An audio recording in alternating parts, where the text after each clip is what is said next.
Welcome back to the Real News Network. We're talking about Sri Lanka and its war with the Liberation Tigers of Tamil Eelam. I'm joined by Dr. R. Cheran, who is an assistant professor at the University of Windsor in the Department of Sociology and Anthropology. Cheran is the former deputy editor of the Saturday Review, which used to come out of Jaffna in the 1980s, and he's also a founding member of the free media movement in Sri Lanka. Thank you for joining us. Thank you again. Cheran, in the last segment, we were talking about the international community's lack of understanding of this conflict. And as a result, what it is proposing in terms of a resolution, a solution, a peace proposal, is all unrealistic and cannot be achieved.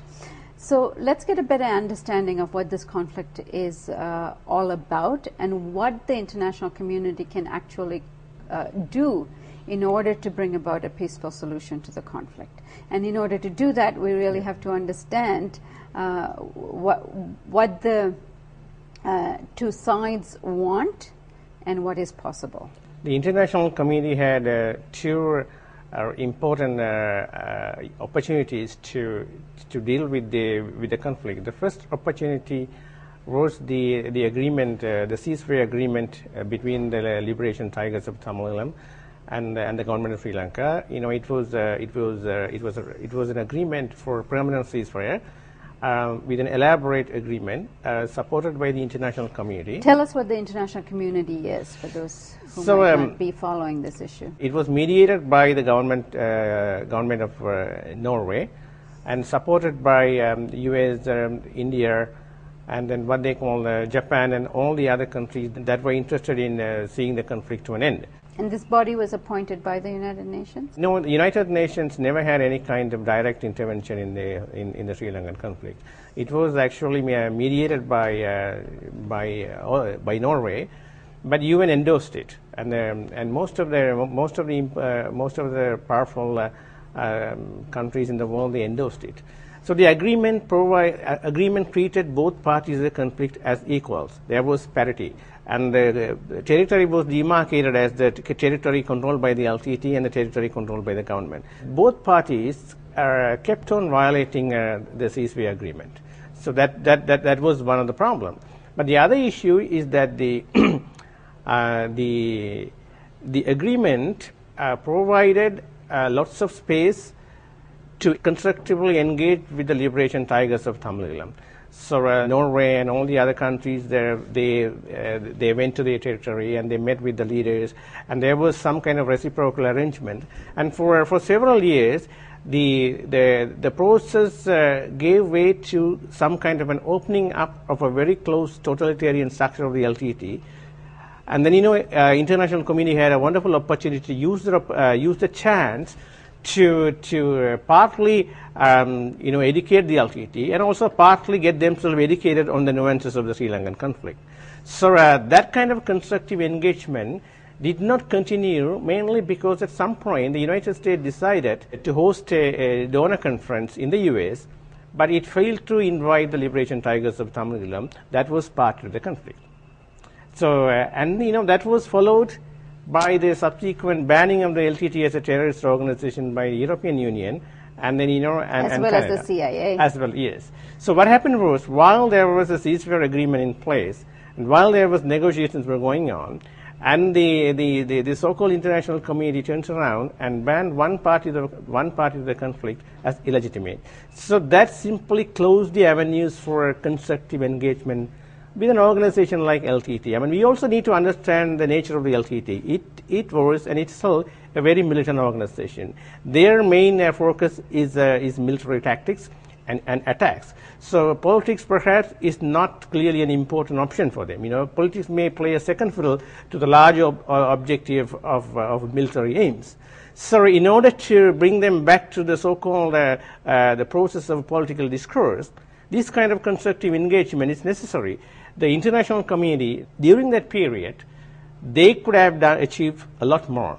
And also, when the LTT was demanded that separate state is impossible, so we cannot simply negotiate on that one, come up with an alternative solution. So then LTT came up with a solution called internal self-governing authority.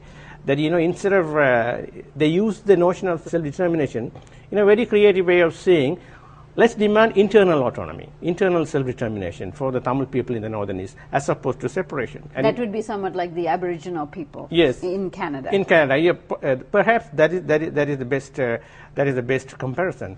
And that was also drafted by an international group of constitutional experts, mostly from diaspora and also from others.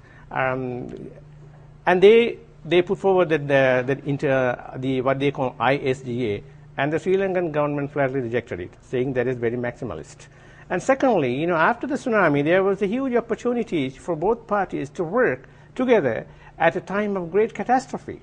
And then there was this, what they call PTOM, the post-tsunami operational mechanism, that was mooted, supported by the international community, where the government of Sri Lanka and the Tigers would take part in the reconstruction on an equal basis.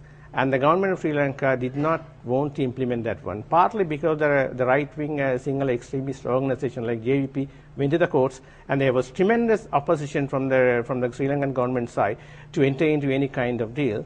So that fell apart. So that evokes the question, is there a role for the international community in this conflict? Can they actually put some teeth into some sort of a peace agreement? And even if they did, would that work?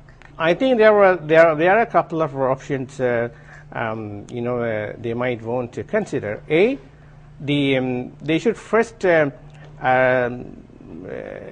out of this myopic way of looking at things like LTT is the issue. So the Tamil issue is it's a larger than issue. LTT is only one tiny aspect of it. B, they should simply demand an immediate ceasefire, and then and expect both parties to come for talks. And C, they can facilitate the talks by arguing, okay, so this is not going to go ahead, but we do not have to talk about a separate state for the Tamils, but we would rather talk about what are the reasonable ways of addressing the issue. And four, this is a kind of a very realistic and it needs to be worked out. That UN, they could invite UN to have a referendum in the Northern East to ask the Tamil people what sort of whether they would like to succeed or whether they are willing to accept any other form of self-determination. So that is a simple way of knowing what exactly the Tamil people they want. So it won't be easy, but that is the only way that international community can somehow insert themselves constructively in this scenario. Is there any other body besides the Liberation Tigers of Tamil Eelam who can be a part of these negotiations representing the Tamil people? Well, that is a very interesting question. So there is a parliamentary group, a Tamil parliamentary group called the Tamil National Alliance.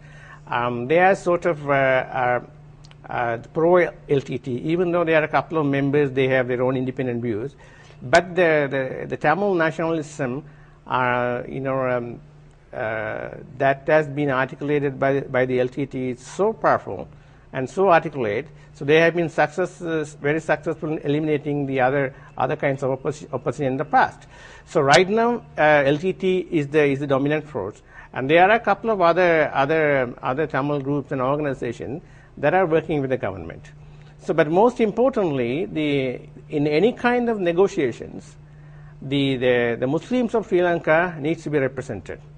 Otherwise, this conflict cannot be addressed in a very holistic manner. So, realistically speaking, it is the LTT that has been consistently fighting for the separate state. So, it needs to be. You need to talk to your enemy, right?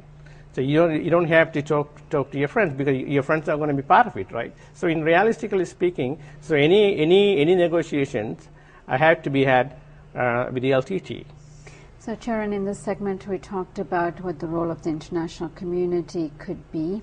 What are the elements that need to be taken into consideration in facilitating another peace agreement in Sri Lanka? In the next segment, let's talk about what you have introduced here. Please join us again for the fourth part of our interview with Dr. R. Cheran.